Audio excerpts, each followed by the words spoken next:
Contrariamente alle aspettative degli stessi sanitari, il Covid galoppa in controtendenza rispetto alle due precedenti estati. Si assiste ad una progressione preoccupante. Aumentano i nuovi positivi, i ricoveri ed anche le terapie intensive, così come le reinfezioni, un quadro inaspettato solo fino a 2 mesi fa.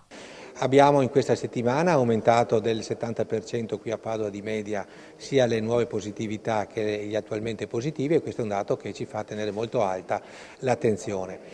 Dal punto di vista ospedaliero abbiamo aumentato anche i ricoveri, abbiamo aumentato di 36 ricoveri in ospedale, siamo oggi a 88 persone ricoverate. È vero che il 73% sono persone Covid per caso, come siamo abituati a chiamarle, cioè persone che sono state ricoverate per altri motivi e poi riscontrate positive al virus. Così i reparti sono costretti a riorganizzarsi. La tendenza assolutamente è una tendenza alla crescita, per cui noi stiamo riorganizzando l'ospedale, ormai siamo abituati da 2 anni a farlo, in aree dedicate appunto al virus.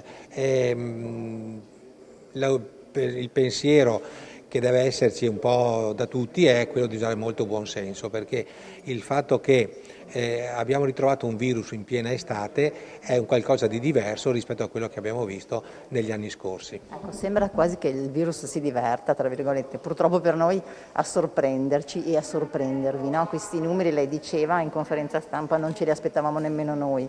Che cosa possiamo correggere? Sì, è vero, il virus non va in ferie.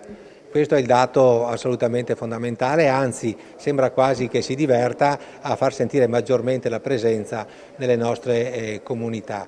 E quindi è importante appunto che continuiamo a mantenere dei comportamenti, come si suol dire, corretti.